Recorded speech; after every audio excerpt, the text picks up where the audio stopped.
Saya ingin bertanya perihal teori sejarah, yang mana zaman dulu kala ada manusia purba. Namun saya yakin bahwa manusia pertama itu Nabi Adam. Lalu apakah manusia purba itu benar-benar ada, Pak Ustadz? Adakah ayat Quran atau hadis yang menjelaskan manusia purba? Nabi Adam panjangnya situna zira'an, 60 hasta. Saya berapa hasta? Satu hasta nih, dari ujung nih ke sini. Satu hasta, 2 hasta, 3 hasta, 4 hasta. Karena kita udah lama kenal, tambah sedikit, 5 hasta. Nabi Adam 60 hasta. Kalau begitu Nabi Adam panjang sekali. Lalu kemudian berkurang. Saya ini last edition, yang paling kecil. Sedangkan manusia purba itu jutaan tahun yang lalu, dari fosil-fosil yang ditemukan dalam tanah. Sedangkan dari Nabi Adam ke Nabi Muhammad SAW tidak sampai jutaan tahun. Maka kita sebagai orang yang beriman meyakini manusia pertama adalah Adam alaihi salam. Kita bukan evolusi dari makhluk purba, monyet berubah jadi orang. Bukan. Kita bukan monyet. Ada yang mau ngaku dia monyet? Enggak ada. Itu teori dari Darwin punya. Kata Darwin, namanya Charles Darwin, dunia ini isinya air semua, nggak ada tanahnya, air. Lalu air ini disinari cahaya matahari menguap, lalu muncullah tanah. Lalu ikan yang dalam air berevolusi naik ke darat, manjat pokok kayu, berbulu jadi monyet. Monyet tadi berevolusi jadi orang. Ini teori masih diragukan. Kenapa? Karena kalau monyet itu berevolusi, kenapa setelah jadi kita kok nggak berubah lagi? Abdul Somad, kenapa Abdul Somad tidak berevolusi jadi makhluk baru? Pakai namanya gitu? Nggak ada. Ini menunjukkan bahwa manusia bukan evolusi dari monyet, tapi manusia memang makhluk yang berdiri sendiri, diciptakan Allah di surga, lalu dikirim ke dunia. Yang jelas makhluk Allah dua. Wa ma khalaqatul jinna wal insa, jin dan manusia. Maka kita meyakini itu sesuai yang tersebut dalam Quran dan hadis Nabi Muhammad sallallahu alaihi wasallam. Semoga Ustaz selalu dalam lindungan Allah, amin. Bagaimana cara agar usaha kita diberi kelancaran tanpa kita harus cari? Oh, nggak bisa. Oh, masih ada sambungannya. Tanpa harus kita cari pelaris, dan selalu diridhoi Allah. Pertama kali masuk warung ketika pagi, yang punya warung jualan, toko, ruko, dagangan di pasar, pertama kali masuk pagi baca Fatihah 1 kali, Qul huwallah 3 kali, Qul a'udzu falak sekali, Qul a'udzu binas sekali, ayat kursi sekali.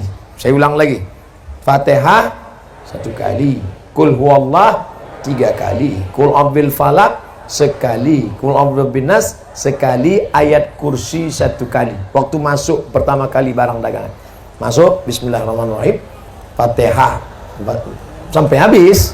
Bukan masuk Fatihah sekali, Wallah 3 kali, bukan itu maksudnya. Karena ada orang ketika mabuk, ini mabuk nih, dia pakai narkoba, mabuk, datang temannya, istighfar,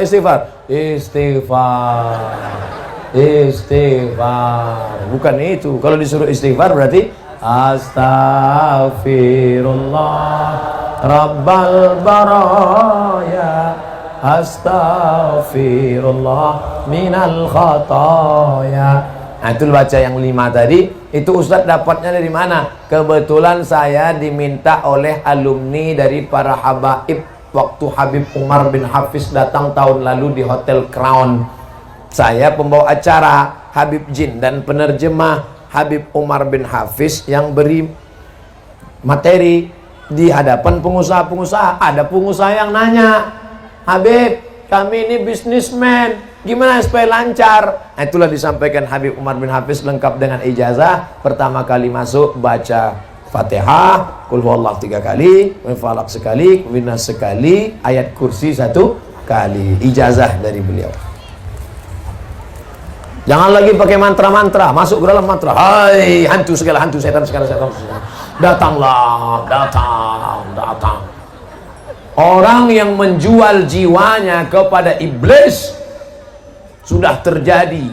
Coba cari di internet artis-artis yang menjual jiwanya kepada setan. Pernah lihat? Banyak di antaranya yang menjual jiwanya kepada setan. David Copperfield menjual jiwanya, ada MOU-nya, Memorandum of Understanding Between Me and Setan. Jangan minta kepada setan, kita ini hamba Allah, bukan hamba setan.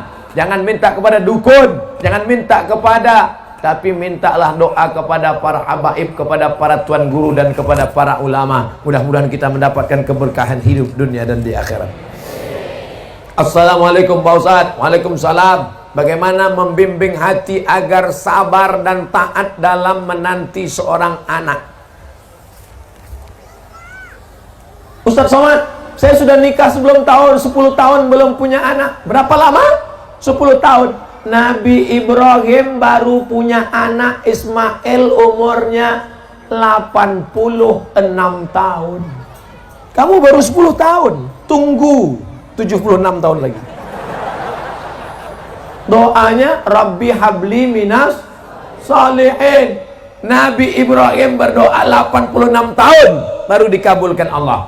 Nabi Musa tersesat di lembah Tih, berdoa 40 tahun baru keluar. Nabi Muhammad minta pindah arah kiblat dari Baitul Maqdis ke Baitullah sampai wajahnya menengadah ke atas, 17 bulan baru pindah. Ini doa pagi minta kabul sore. Emang ente siapa? Oleh sebab itu, sulitkah bagi Allah membuat engkau hamil? Innama amruhu iza arada syai'an ayyakula lahu kun fayakun.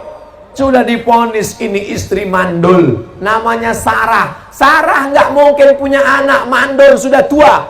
Tapi apa mau dikata, Allah punya kuasa. Akhirnya Sarah punya anak setelah Nabi Ibrahim berumur 99 tahun.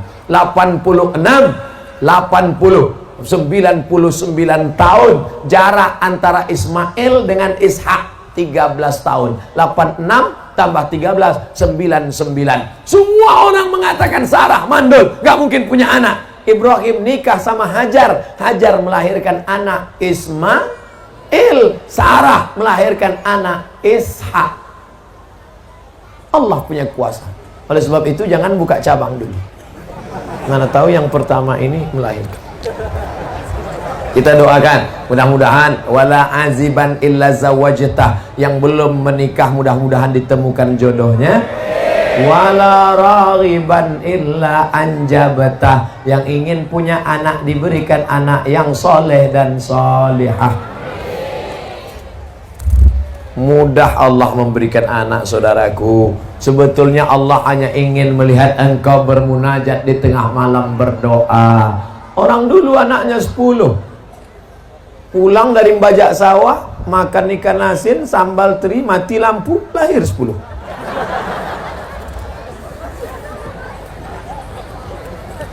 Ustaz, apakah ketika orang tua sudah meninggal dunia, masihkah bisa memberikan doa-doa untuk anaknya, Pak Ustaz?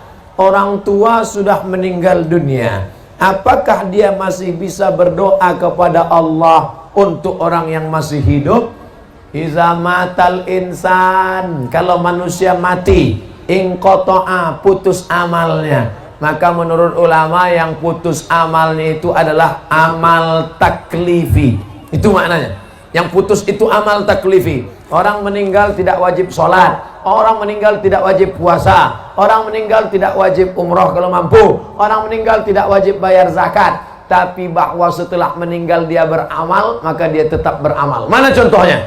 Nabi ketika Isra Mi'raj, Nabi melihat ada Nabi yang sholat di kuburnya. Nabi melihat ada Nabi yang berzikir di kuburnya. Itu menunjukkan bahwa orang meninggal juga masih tetap beramal. Tapi katanya amalnya putus. Yang putus itu amal taklifi. Makanya wali-wali Allah masih bisa memberikan doa Makanya ada orang yang bertawassul kepada Allah berkat Syekh Abdul Qadir Al-Jilani, berkat Syekh Abdullah Syattari, berkat Syekh Abdul Hasan As-Sazili, berkat para ulama wali-wali Allah. Artinya apa? Mereka masih bisa beramal. Yang dimaksud amal putus adalah amal taklifi, sholat, puasa, zakat, haji, umroh, amal yang wajib. Makanya kalau ada tetangga, kawan, sahabat yang nggak mau sholat, nggak mau puasa, suruh dia mati.